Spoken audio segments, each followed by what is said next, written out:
Hello, beautiful people. How are you today? It's Sunday. I'd like to cover a subject, a really heavy subject that people really need to know about.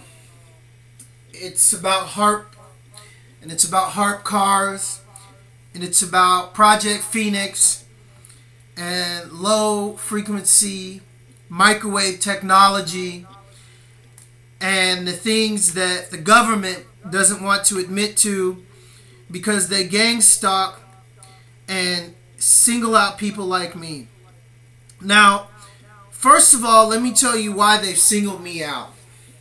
Two reasons. I don't want to get that much into the first reason, which being the black reparations lawsuit. If you people don't know much about this, it is the lawsuit that was supposed to change the way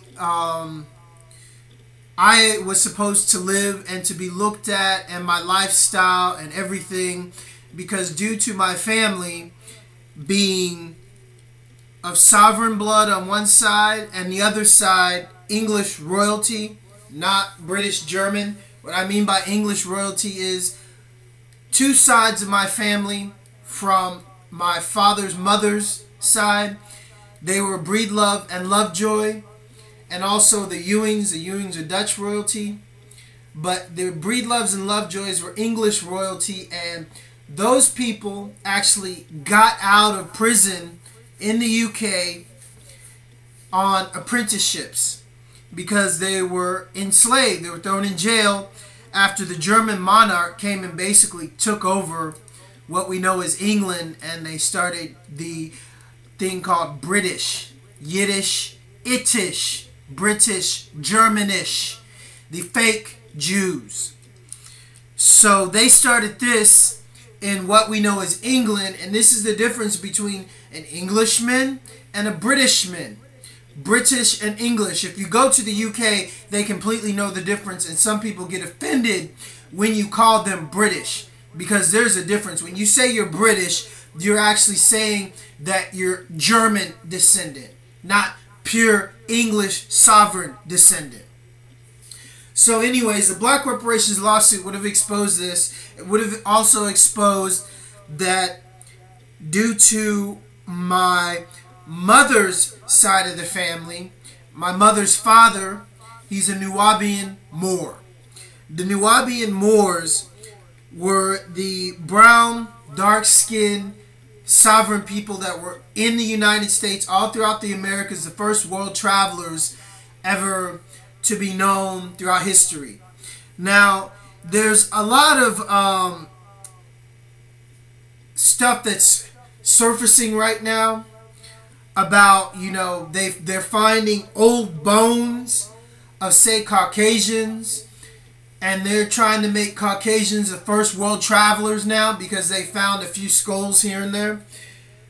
Simple fact of the matter is these skulls are not older than the Nubian Moor stones.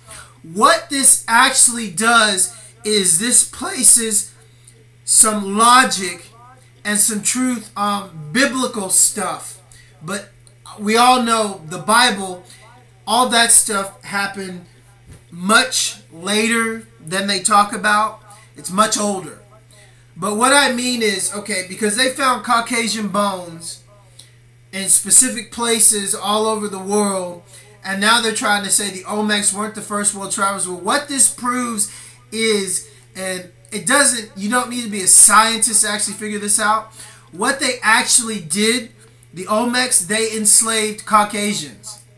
They were slaves. See, there are no Olmec bones that you can find anywhere because their technology was so advanced, they probably disappeared into a parallel dimension or just went into outer space. But the evidence of them has been found all over the world. There's stones that have been built all over the world and leave scientists in an enigma, just like the pyramids, because they built Kish, not Egypt. Kish was a Nubian city. Then it grew into Egypt when the Nubians that taught the Greeks how to read and write in Timbuktu started mingling with the Egyptians and started breeding with the Egyptians, with the Nubians, and then Kish developed into Egypt, and all of their teachings and stuff, they got into human sacrifice and all that stuff with the Greeks. So I know my history. So basically all these new scientists, they found about 3 Caucasian skulls in different places that are very old, but they don't predate the Nubian stones. So scientifically, what this should say is the Caucasians were slaves by the Nubians, because there are no Caucasian cities, there are no this, there's no that, and so the Caucasians were moved around by the Nubians. They were slaves. So the Black Reparations lawsuit would have brought the truth to the public, but now scientists are trying to say that Caucasians were here and there before this and this. Not true. Simply because the fact of the matter is they don't predate Nubian more relics, which are stones and other buildings and other cities that they found. They have not found any Caucasian skulls like this. Now, if you go back to the Bible and you actually study what it says and go back to Canaanites and what Cain was an albino. Cain was a redhead, freckled, brown, brown dotted dude. He was ugly. Cain killed Abel. Cain was the first murderer. Cain built the Canaanites that worship gold, prostitution, and drugs and all that wicked shit. And then when Yeshua came, he fought the Canaanites and threw them out of his father's temple. Canaanites. Yeah, they were around, but they were actually kicked out of the family that was originally from Eden. And I say Eden because Eden is prescribing a place that was built in a dome, put away from many other places anywhere on earth, and it was basically a harmonious project, and it's a den, a Eden. This is why they called it Eden. So Cain, what he did with the family was perfectly genetically perfect. Cain killed Abel and took his wife and started the Canaanites. Inbreeding. See, the DNA material from the people in Eden was absolutely perfect and untainted. They were probably had Asian, Caucasian, African, Indian, whatever. All of having different traits, different bloodlines, all in the family because they were actually probably made. It's a big experiment. This is my hypothesis. So then when you get to Cain and the Canaanites and the people that the Freemasons worship, they worship Cain because he was the first albino. He was the first quote unquote Caucasian. He was the first murderer. Okay, so then when you get the Caucasian skulls all over, those are Canaanites. So when Adam and Eve and their family left Eden, their family prospered and grew, and they were the dark-skinned Nubians, basically. And so they had many problems with troglodytes, always at war with Cain's inbred family because they were sick.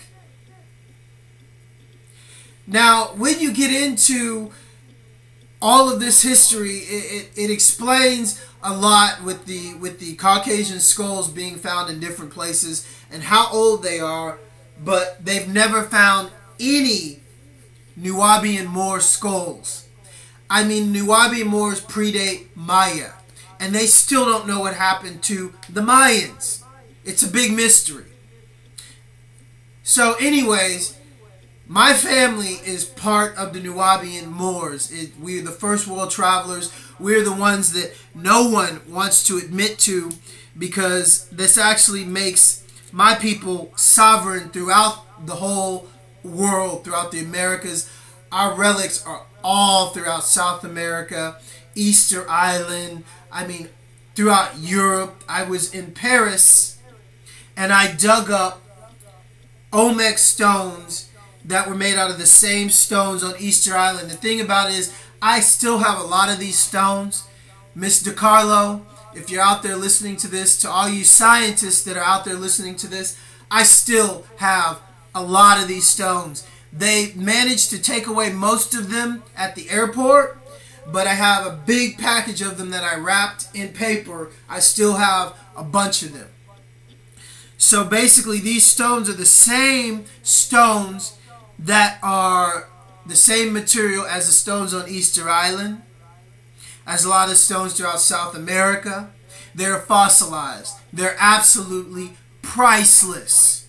Absolutely priceless. And I dug these stones up in the Bastille in Paris.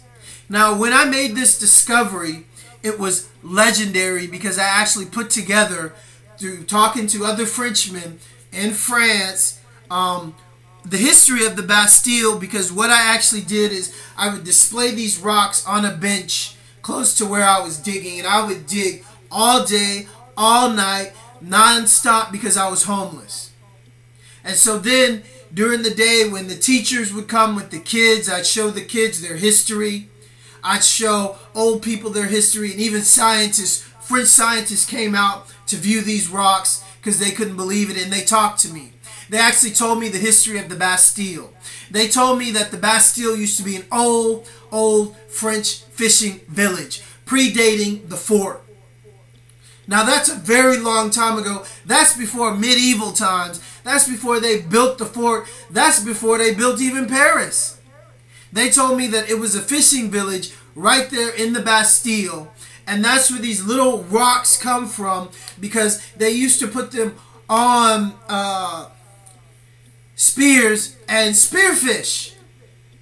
So there are a lot of little arrows, pyramid-shaped rocks that are beautifully carved, that you cannot dispute, that are older than any Indian arrowheads that I found in France. I dug up in the Bastille, and they weren't brought there. In actuality, what happened was, I thought about it, and when they did build the Bastille, they had to dig up a lot of dirt. Okay? So the Bastille was taken down by the Freemasons from Germany, the Rothschilds, and they built what you see today. Now, when they built what you see today over the Bastille, the keep, the fort, which is still there, it's a secret French base because I went in it, I know. I accessed it through the subway because I would sleep in the subway and sometimes I'd go through the tunnels. Now I'm going to let you hip on some stuff while I'm being gang stalked. This is the real info that you need to know. Now, in Paris, what you see, the Bastille, it's created by Freemasons and was designed by Freemasons, and they left a lot of clues to actually, if you're into the Laura Croft stuff and figuring out the Knights Templar stuff and figuring out, you know, Freemason clues and stuff. And this is what I did in the Bastille. I solved it. Took me about 3 days. They've been paying men since the days of Solomon to try to solve what I did, and I solved it in about a few days. Once I understood all of the Freemason clues that are all around Paris and the Bastille. And I will post my note, the Freemason note, talking about how I solved the clues in the Bastille and found out how to get into the fortress, basically, that at the end of it, they have the Knights Templars treasure in the keep where the French used to hide and still keep a lot of their gold and money. Trillions and billions of dollars is basically the Rothschild stolen gold deposit piggy bank there. And they can't move all that gold. It's too much. So, anyway, the Bastille, when you get into it, what they had to do when they designed it, they had to dig up all the dirt that was basically around the fort, and they pushed it up. So what actually they did is, when they pushed all this dirt up, they pushed a lot of the stones, a lot of the topsoil that was in the fishing village predating the Bastille fort. They pushed all of that soil up, which these stones were everywhere.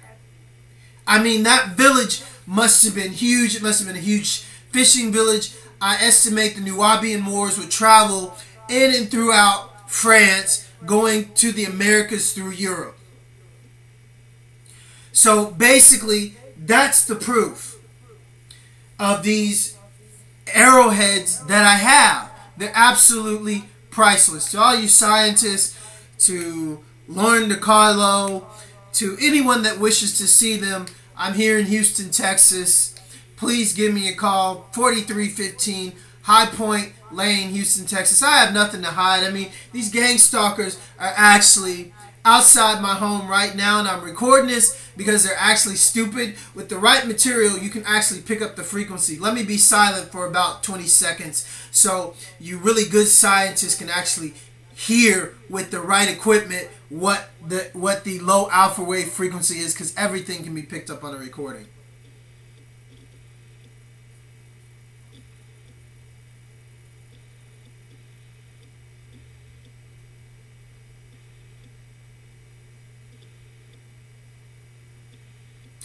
Okay, now back at it. So I like to get scientific about my stuff and explain to people everything that I've actually discovered. So when I blew the lid off this, all of the French people, the schools, I mean, there were several teachers that they got out at the schools, and they were bringing their students down to see these stones and listen to me talk. I'd actually rap about this to the kids and do some beatbox and stuff, and the teachers loved it. It was a really cool time in France, and a lot of the kids did speak English, so they did understand. I had a good time in the Bastille, but what I actually really did is I really pissed off the Rothschilds, because in actuality I went up in their shit right above their biggest gold deposit in the world. And I was telling people that this land is sovereign because I found these stones on this land. And the French have known, and French scientists have tried to do so much about this, but ultimately the Rothschilds are the most corrupt, evil motherfuckers in the world, and silenced them. So for me to be doing this, a homeless person in France, to be displaying this 24 hours, 7 days a week, and to be out there in the Bastille telling the Rothschilds, fuck you, and fuck you, and having the police record everything, because I got attacked a few times. And finally, after I got the police to admit that they have cameras like all over the Bastille. They have cameras. They're recording everything in that little wharf where all the boats park. Everything is recorded. So they have every day, 247, everything that I did. Everything. So the Freemasons and whatever can go review it, review everything, and I exposed all of their stuff. Now, I don't know if you know what happened in October of last year. October of last year was very significant. October of last year began the first audit on the Federal Reserve, that is the Rothschilds Bank. The Federal Reserve, the United States Federal Reserve Bank and Trust, belongs to the Rothschilds. They print the euro, they print the American dollar. They are the biggest crooks in the world. Now, the Black Reparations lawsuit on September 15th would have actually started this audit on them, but it didn't happen because of 9/11. Now, I am the #1 recipient of the Black Reparations lawsuit. Now, can you imagine the #1 recipient of the Black Reparations lawsuit, which they know, which the Freemasons, Rothschilds, Illuminatis, they all know me. They've known me since I was born. The proof of this is on my straw man bond. Okay, my straw man bond is my birth certificate. If you have a birth certificate and you're American, look under where it says, you thought it said your mother. It doesn't say your mother, it says informant. And look on the lower right hand corner, that red number, that's your stock trading number that they've been trading in secret since the day you were born. Okay, now understand that this is a plan that they've planned and they've known this, and understand me going right up in their shit and exposing their shit homeless on the streets, and there's nothing they can do about it. And the French have been waiting for something like this, because in actuality, the British German Rothschilds have no right to their land, have no right to sell or buy their land, and the French government knows, and they've been covering this fact up for a very, very, very long time. I have no need to lie, and this is what they do. Because the French land, this is why everyone wants a piece of Paris, because Paris should legally only be owned by sovereign French, should only be sold by sovereign French, and the Rothschilds are not French. The Rothschilds own more land in France than any Frenchman. So what this discovery that I was doing, what it's actually proven that the French are sovereign, and this is why you have the light-eyed, curly-haired, dark-skinned French women. Those are the descendants of the Nubians.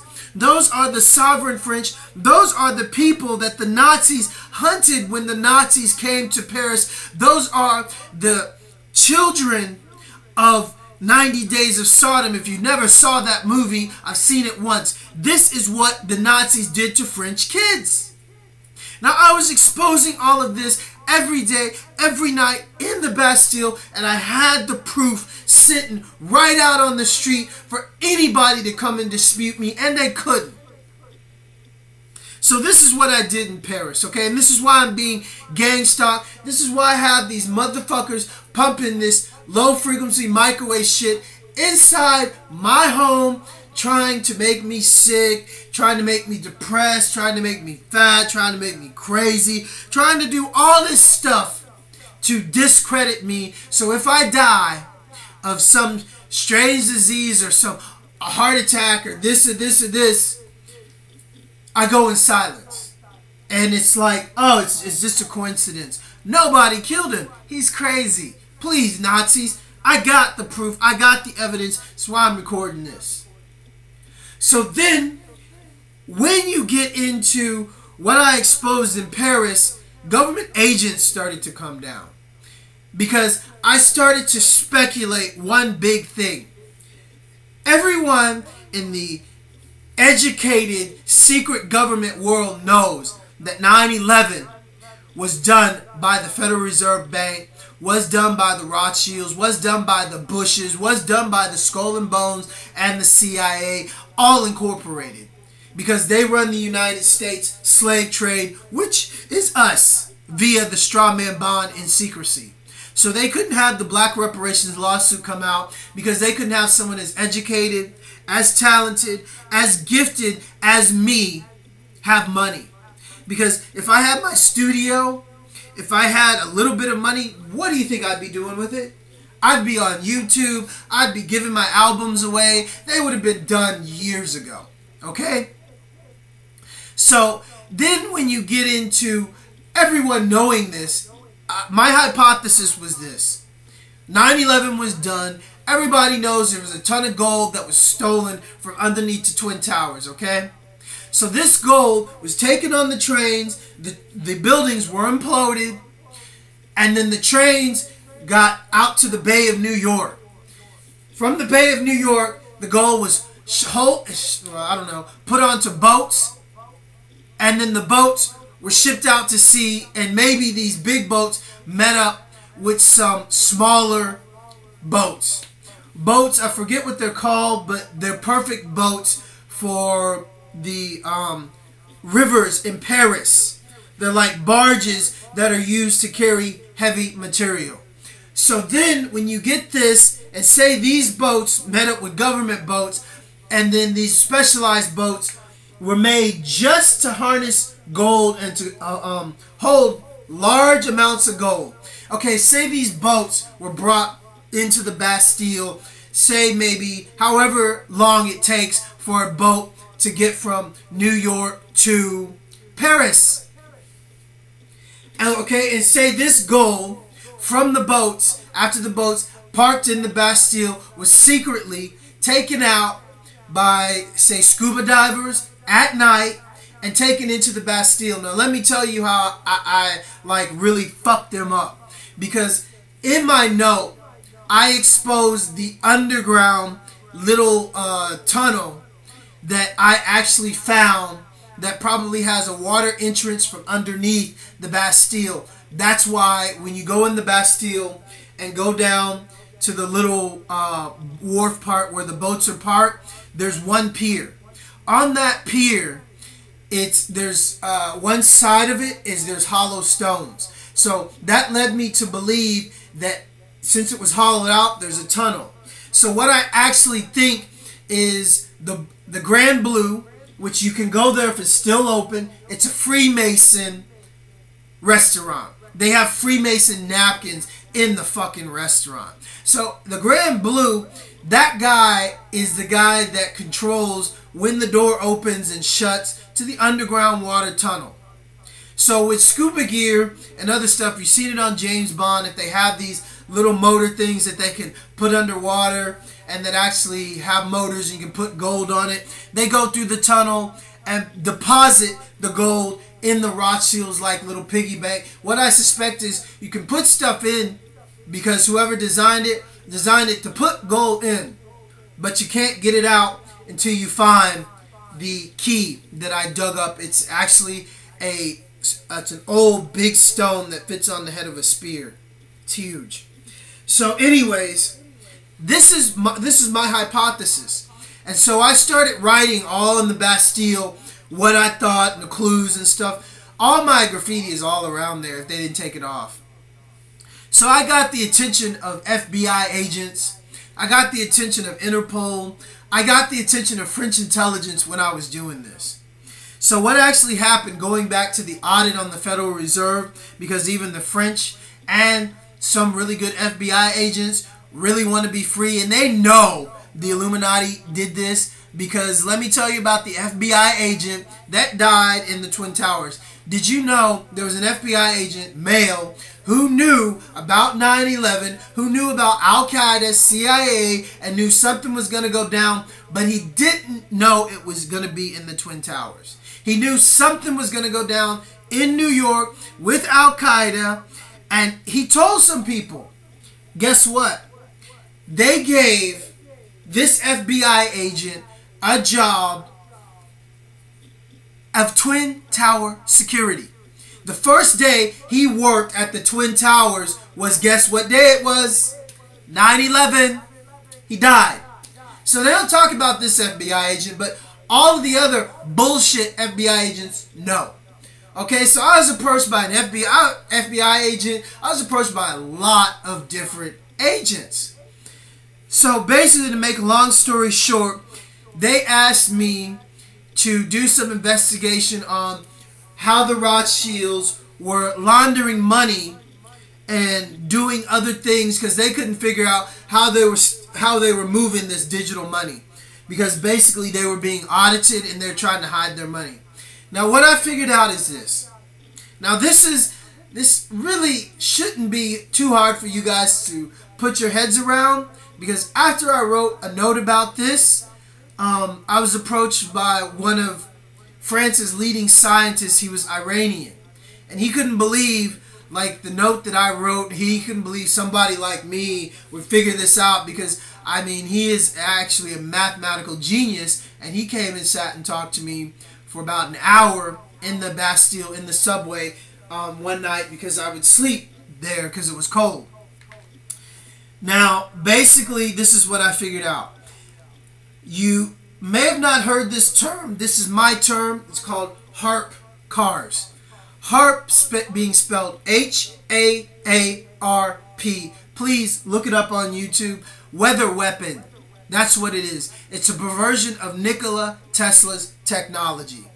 Now, what France, what the Rothschilds, what the American government has done with Project Phoenix. If you don't know about Project Phoenix, look up Project Phoenix on YouTube and find the hour, 2-hour videos that are explaining what Project Phoenix is. It is actually the study of silent weapons, the study of microwave technology, using it as a weapon. using ALF, low frequency waves, as a weapon. This is what HAARP is. They claim HAARP is the way they communicate in underground bases and to do all this communications, but in actuality, if there are clouds in the sky, if there's natural weather, they cannot beam the HAARP microwaves into the ionosphere via outer space, because the clouds with their natural capabilities block this from happening. So what they do is they beam microwaves into the clouds and make them disperse, and eventually they figured out that they can do this to make storms. This is how they did Hurricane Sandy, that monster storm. Plenty of links on YouTube proving that it was the government, that it was HAARP that created that unnatural storm, Sandy, that it was HAARP in Japan, that it was HAARP in Haiti with the earthquakes. There's plenty of videos that scientists show you with not even a fifth of HAARP's power, they can generate a small trembles in a cup with microwaves. In a cup of ice, they show you the frequencies of how the microwave technology makes the water and makes the ice shake. Now, imagine taking the amount of power that HAARP has and beaming it into the earth and asking it to disperse at a certain level. Boom! Earthquake! The Haiti earthquake was unnatural. The tsunami in Japan was unnatural. But these Illuminati Nazis want you to think that it's Mother Earth taking her wrath out on us and trying to bring this biblical Armageddon about that they wrote about, not God. Okay? The devil went into the church for 1,000 years and changed God's teachings. It says this in the Bible. His 1,000 years are up. And now all they can do is lie and try to bring about Armageddon and try to take away your personal power and get you to believe in this bullshit. Please, get educated. So then, when you get into my discovery in Paris, it has to do with HAARP cars. Now, what I proved with this scientist, because he was sitting down there by agents to talk to me, and he figured out how it could be done, and he said, wow, it's so simple. Because he loves Nikola Tesla and he studies HAARP. Because he's from Iran and they use these weapons over there. I wish I'd known about Project Phoenix. Maybe he did. I don't know. But when I said this is what I suspect, it's the only thing that makes sense. They have utilized HAARP technology, which is microwave technology, low frequency technology, which they use in cell phones, which they use this everywhere. If you got a wireless network in your house, you're using their technology. Wireless. How do you think the internet works? How do you think you can beam that much information? Okay, downloading stuff. I mean, how do you think all that stuff works through the air with your computer not being hooked up to anything? HAARP technology, people. Okay? So they have it in your home. They've given it to you in small increments, but you don't even notice it. Wireless networks. This is the basis of what HAARP is. Okay? Let me tell you about Nikola Tesla. Nikola Tesla designed a machine that could give everyone free electricity based on this technology. You wouldn't have to hook up your computer. You wouldn't have to hook up anything to turn it on. But the American government doesn't want you to have this. No one wants you to have this because they can't have people in South America having no wires and be able to use things that are based on electricity technology. They have to charge you electricity. They have to enslave you to make money when Nikola Tesla designed something that you could turn on a light, no wires. So now they've perverted his technology and they're reselling it to you. And now they're using it also as weapons as Project Phoenix. Please look it up. Now what they've done with these cars is they've outfitted these cars with Project Phoenix silent weapons. Now the people all around me, I have two people next door to me, 4315 High Point Lane, Houston, Texas. They're black Freemasons, okay? They're sellouts. They have in their garage these cars. They turn them on at night, and I guess they have remote controls through their computers or whatever, and they fill the house with this shit. Okay? So then you have some Guatemalans from across the street. They're in on it too. They're always knocking on the door trying to come and see if, you know, their agent, which is, you know, acting like my mom, because I really strongly suspect that they killed my mom, and they replaced her in a fat suit like Big Mama. This shit has been implemented into the American public since J. Edgar Hoover, and which would explain why everyone in Houston, Texas is so fat. It makes it really easy for these government agents to replace them and walk around in a fat suit that looks like them, and with that voice voice decoder recognition shit in the suit so they can sound just like them. Okay, this is not the movies. This is 2013. If you haven't seen, what, Running Man? If you haven't seen Big Mama's House? I mean, these fat suits are legendary in Hollywood. Okay? So it's easy to do. And when you go to Texas, I mean, let me tell you something about Texas. It's not a city. Geographically, it's considered a cow town. So these motherfuckers consider us their cattle. So I'm not going to even get into what they did to my family, but they have gang stalkers set up all in this neighborhood. Right behind the house, I had a house of drug dealers. They're not drug dealing anymore because I started writing about them on Facebook. So they used to have guys with harp cars, with bass cars, with that low alpha wave frequency shit, always come outside their house and park.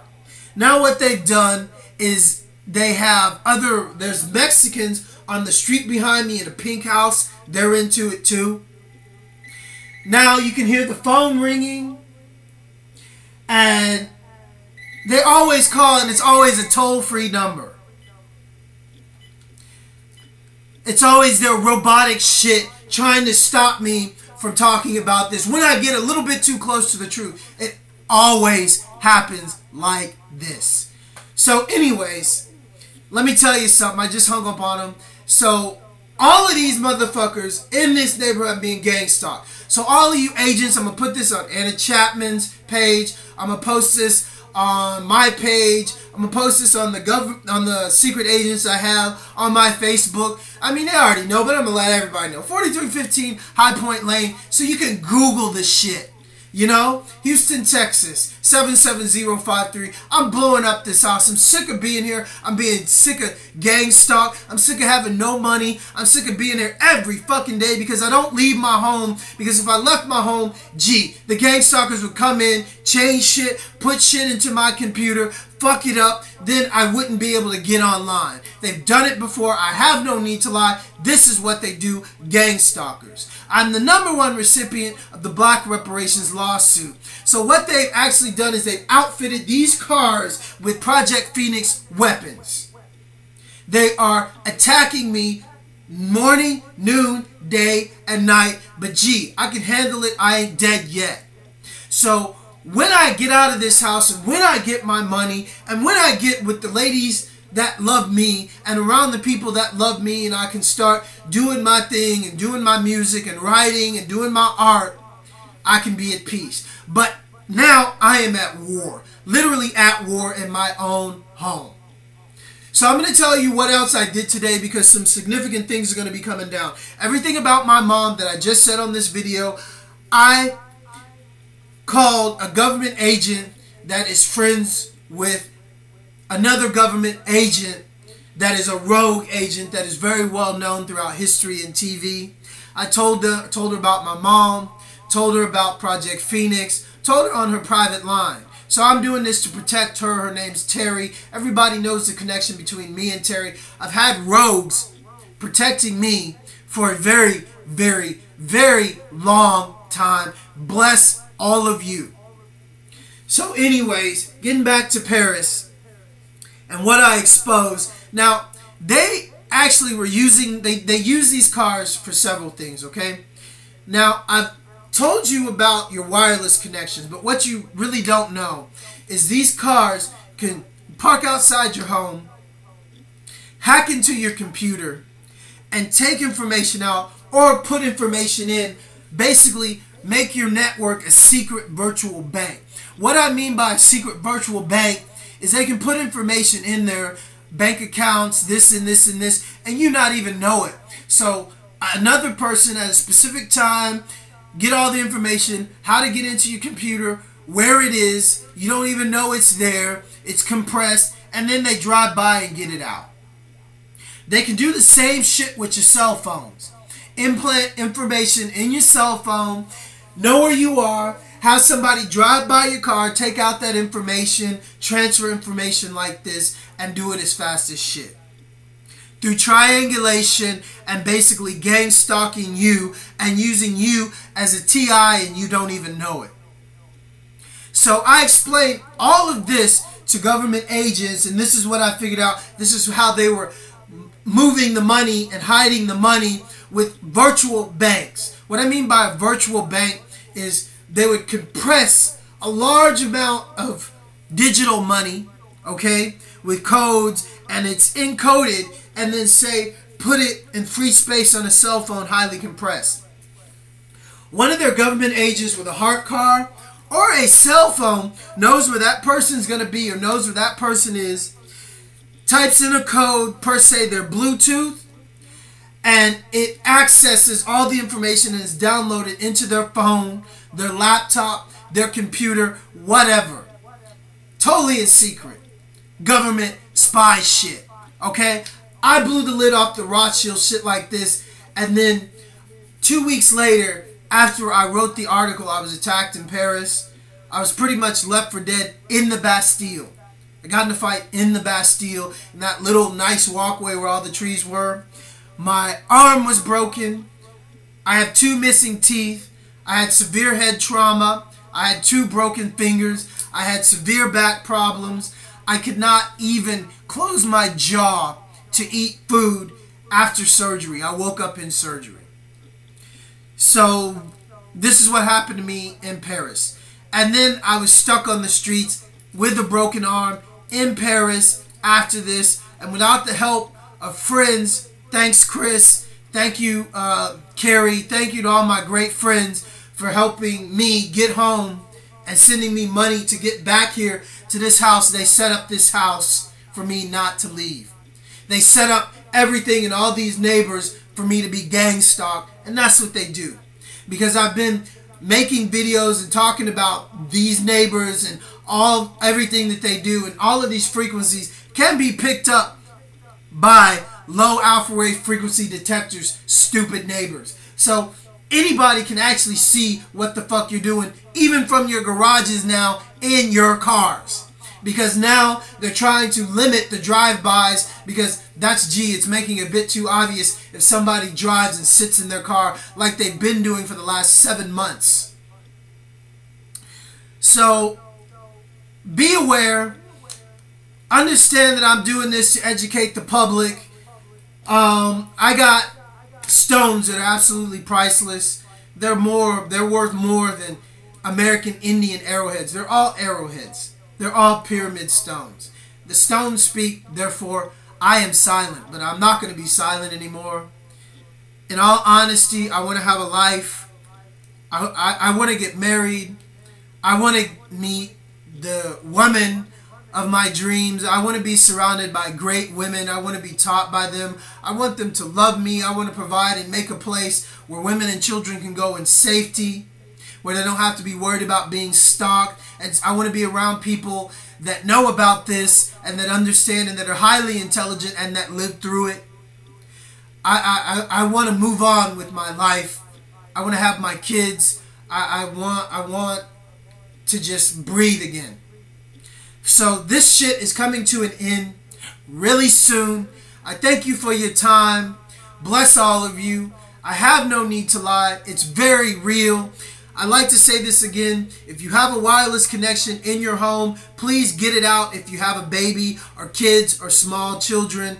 Or children that are growing. Wireless networks stunt your brain growth. And I hate to say this, kids, but to all of you adults and all of you people that are growing up before wireless connections, you're wondering why these kids are so stupid, and you're wondering how the fuck they like this music that sounds like shit. Well, it ain't their fault. These wireless networks are destroying their brains while they're developing.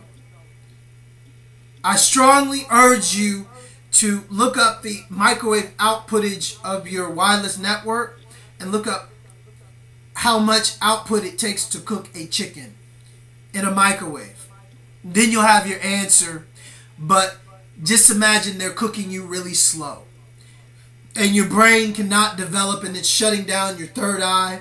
Luckily, us adults were around before all of this technology, so there is hope. All of this damage can be repaired by biofeedback. If you don't know what that is, seek out a technician. It's the thing that helped me. It's the thing that allowed me to close my jaw when the doctor said that I would not be able to eat normally ever again. Specific things with my body and my back, head trauma. It cured all of this within 2 sessions. I was absolutely amazed. After, when I was beaten and left for dead, I literally was not seeing straight. My vision was completely blurred 24/7. I had complete migraine headaches 24/7. It was from hemorrhaging in the brain. After 2 sessions of biofeedback, all of this was cured. Literally after the second session, my vision went back to normal. I could see clear. There was no fuzz in my vision. It was like a miracle. So there is hope for you people and your kids. And trust me, don't ever doubt me. I'm doing this for you and for you people that really care to listen. Thank you for your time. Have a blessed day. I am Zakaos. Peace. And don't forget, X-Formers on Facebook. It's absolutely incredible. Peace.